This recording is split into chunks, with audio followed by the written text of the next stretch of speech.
Hello, everybody. So today I want to talk about the rideshare sector. These stocks are getting a lot of buzz, especially Uber every now and then takes a lot of buzz online and more recently Grab. So I want to talk about these stocks because these stocks are network effect stocks, and therefore the network effect is one of the bigger, better moats out there. And I want to talk about them in light of the threat that is the cyber cab and Tesla's robotaxi business. So let me start by saying that rideshare and delivery apps, to me, they are a true disruption. I love the sector as a consumer, and I think this fits also a lot of consumer who value their time at, say, more than $50 an hour. How many people today, especially in big cities, and we see this a lot in Asia too, by the way, in the US perhaps a little less, but especially in big cities, people who don't want to cook, people who value their time, they just get on the app, order something on the app. It's an enormous time saver. And when you travel, of course, the rideshare section has entirely disrupted the taxi section. Fly around in the US anywhere, you'll see a big line in the rideshare side of people waiting for Uber, and nobody takes the taxi anymore. So they're also cheap. They're also very cheap. So if you just like save money, this is also interesting. If you use Uber, the Uber app is always running promos. I cannot tell you how many $25 off a $50 grocery bill Uber promotion I've received. It's like direct VC money going onto the Uber apps. So they're very competitive marketplaces where all of the local businesses just compete against each other and double down on guessing who's the cheapest and who's going to offer more food, free appetizer, free this, free that. And of course, apps like Toast, and Toast, covering Toast again would be for another video, have made it so much easy. Now, so many of these restaurants' IT is just embedded within these delivery apps, and it makes it easier than ever for local businesses to run promotions, to run deals, and to become cheaper, and even enables them to have a smaller footprint. You have a smaller restaurant, smaller rent, smaller insurance, smaller kitchen, ghost kitchen. These are all major mega trend. I view these apps as highly deflationary. And, even compared to owning a car, of course, many people love the convenience of owning a car. Who am I to even say this in the United States, the country of cars? But nonetheless, I think a lot of Gen Zs are making the calculation between buying a $20,000 or $30,000 car and buying insurance and buying gas versus just getting everything delivered for free, because the delivery is very oftentimes free with these apps, especially if you want to pay $10 a month and get something like Uber One. I think a lot of people are making the calculation, especially if they work from home. Also, you go out today, valet parking's everywhere. It's like free parking is not a thing anymore. So these apps I view as highly deflationary. I think a lot of Gen Z, I think a lot of millennials, and even across all ages, a lot of people are seeing a lot of values in these apps. So that's as a consumer, and hopefully this is not one of these. I mean, we'll see, but you'll see what I have to say about this. But I may be beginning to think that this is one of these sectors that's great for the consumer, perhaps good for the stockholder, but there's more risks for the stockholder. There's advantages. One of the advantages is the huge moat. Who says get a taxi anymore? People just say, just get an Uber. Oh, I took an Uber. That's the brand. The brand saves you time.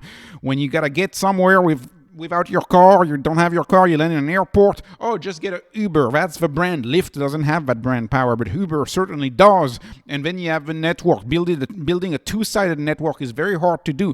You got to have the drivers and you got to have the clients register on the platform at the same time without an imbalance. It has to be gradual. These networks are hard to build, which is why this benefits to Uber as a moat. And sometimes you may end up paying more than what you want for that ride on that specific day, in that specific hour. That's because they have that network that gives them a moat where they're the only ones who can actually get your car.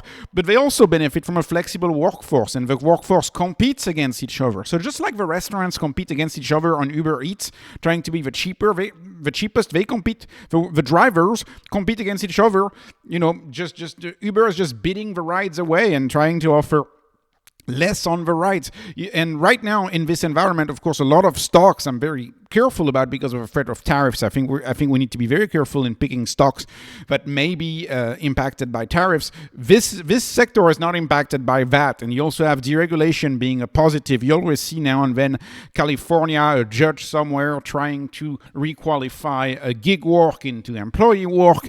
I think with the new administration in the US, we're going to have more deregulation in all sectors, and I view this as less of a threat right now, requalifying the workers into employees. I see this as less of a threat. But you also have big threats that are more and more of a threat as AI advances, and the elephant of the room, of course, is the self-driving car. That's the elephant of the room. That's the big threat. Elon Musk said 2025. Sometimes in 2025, we might see Model Ys just carrying people around with self-driving. And so that's a major threat to the rideshare portion of that business. Is delivery safe? I believe delivery is safer for now, because really for delivery, you would need an Optimus bot. But it's safe in the medium term, right? In the long term, who knows what kind of delivery bots we can find? Who knows if drones could also be a thing? Is delivery safe? Well, over the long run, I would argue perhaps not as safe as most things. Over the medium term, I think delivery is safe. Also, you also have a threat of rideshare. This may be a bigger threat now that we have a new administration, and that threat is simply Google implementing its own service. Apple implementing their own service, and when you open the app in the iOS or in the Android, you just have a rideshare embedded within your smartphone, the smartphone being the remote of your life. They just take over and they become that front page. That used to be a threat early days when we discussed rideshare. I think that could be another threat coming, at least in the US, right? In Europe, they'll never let anybody do that in Europe, but at least in the US, that could be a threat where Google, for example, just pushes Waymo on all the Android device, and then all of the Android device just have access to Waymo, and it just undercuts the Uber app. So that's a threat too. So you can see big advantages, but big threats, and some businesses have way fewer threats. You'll see. That's why I'm not too hot on this sector. So let's talk about the valuation. I'm going to have two groups. I'm going to have the quote-unquote US group and then the Asian group. So in the US group, we have Uber, Lyft, and Dash.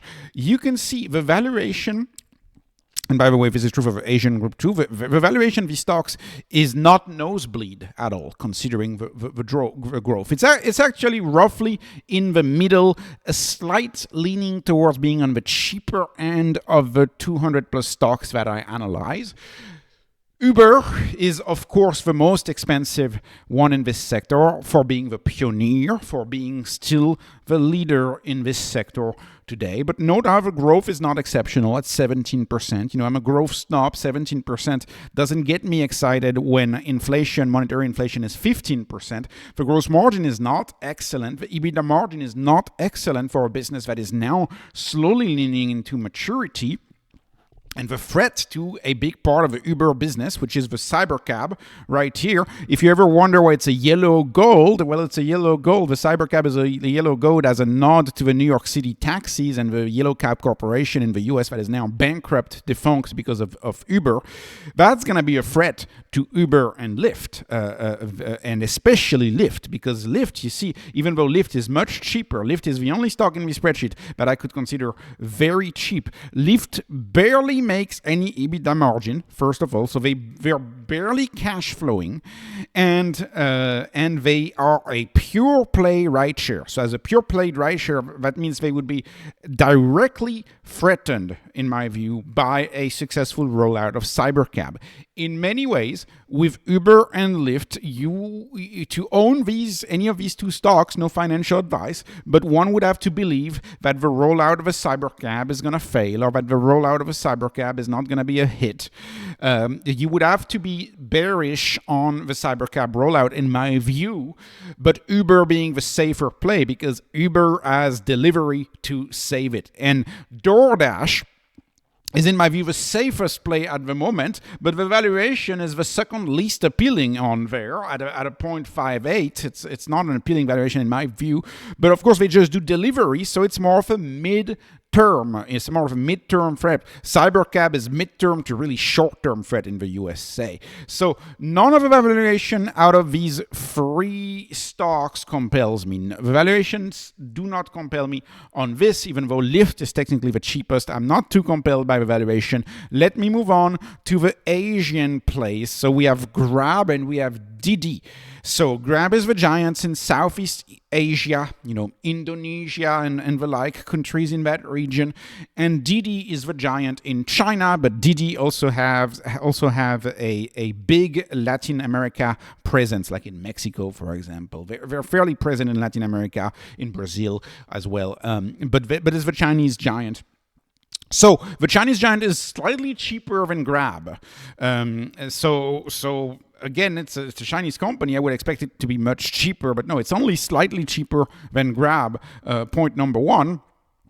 And if I had to pick one between DiDi and Grab, I would pick Grab. I would pick Grab because Grab is the faster growing company. It's growing at 33%. The gross margin is the second highest in my entire spreadsheet at 42%. The EBITDA margin, they're the most optimized for EBITDA at 11%. It's the only rideshare and delivery app in my spreadsheet that breaks the rule of 40, and it doesn't have the China overhang. And of course, if I had to pick one, it would be Grab. I don't know why I put DiDi in there. It would be Grab. If I had to pick just one, it would be Grab because of that. And I did a full deep dive on Grab before.